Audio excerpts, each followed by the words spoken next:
Hey, j'espère que tu vas bien. Coucou, je suis Léo. Nous sommes très heureux de t'accueillir sur cette chaîne pour cette nouvelle année. Qui dit nouvelle année dit bonne résolution. On a décidé de faire une émission. Une émission qui sortira toutes les semaines si tout va bien. Ensemble, nous y apprendrons beaucoup. Léo m'accompagnera dans notre voyage au cœur de l'art et de son histoire.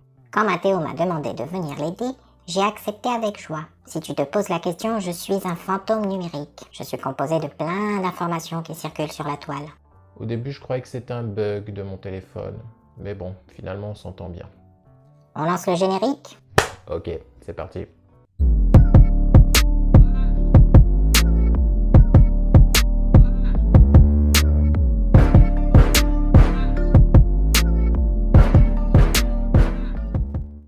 Pour ce premier épisode, nous allons parler d'artistes. Un artiste, c'est quoi en vrai? Aujourd'hui, on a tous plus ou moins en tête une représentation. Une personne un peu farfelue, excentrique, qui porte des vêtements bizarres, qui produit des œuvres qui parfois sont bizarres, difficiles à comprendre. Est-ce que l'image que nous nous faisons des artistes correspond à la réalité? Il serait intéressant de nous pencher un instant sur l'histoire de l'art. En effet, la figure de l'artiste a beaucoup évolué au fil du temps. Ça existe depuis combien de temps, les artistes? Très bonne question. Des êtres humains qui créent par le dessin, la peinture, la sculpture, il y en a depuis les débuts de l'humanité. Lorsque nos ancêtres vivaient dans des grottes, il y avait déjà une expression artistique. Cependant, pendant très longtemps, le nom d'artiste n'existe tout simplement pas. Il y a bien des peintres, des sculpteurs, des graveurs, mais ces derniers partagent avec les joailliers, les tailleurs de pierre, les menuisiers, les serruriers un statut d'artisan. En Occident, chez les Grecs et les Romains, les termes pour désigner les artistes sont technites en grec et artifex en latin. C'est en quelque sorte un même terme pour décrire l'artiste et l'artisan sans distinction.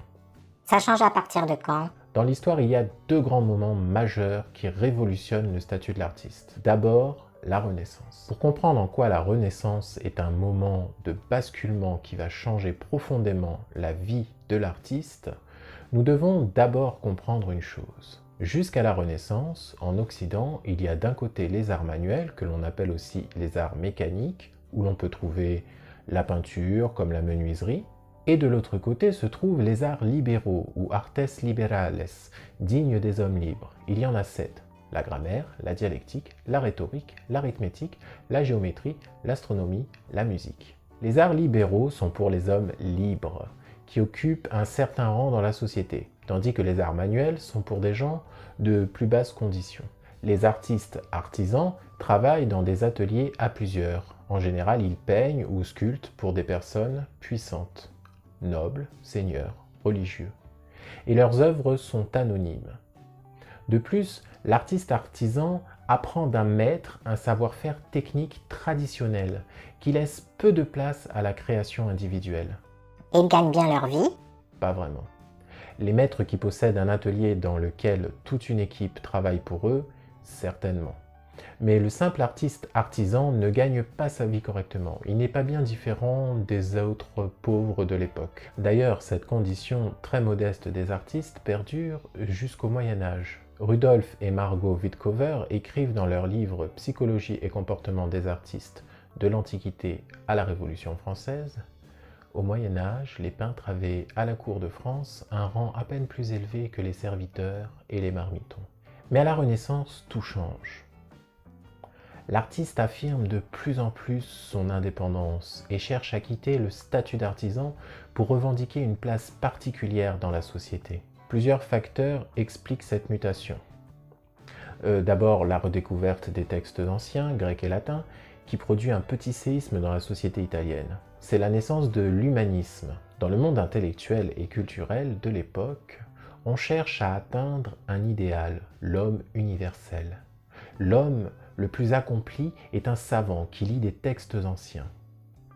À partir de la Renaissance, l'artisan devient un intellectuel. Il fait des recherches avant de créer. Et comme ce travail intellectuel est personnel, l'artiste devient de plus en plus autonome. Le mot artiste, nous le devons à Dante. Il l'invente et l'insère dans sa Divine Comédie. L'artista, c'est l'homme qui possède à la fois l'idée et l'habileté technique pour incarner son idée. Ce terme ne sera pas tout de suite employé, il faudra attendre le XVIIIe siècle quand même. Un autre facteur expliquant cette mutation, le contexte politique italien.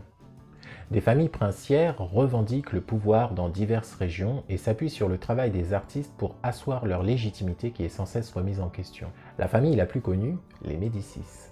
Ils règnent sur Florence et jouent un rôle considérable dans l'évolution du statut des artistes.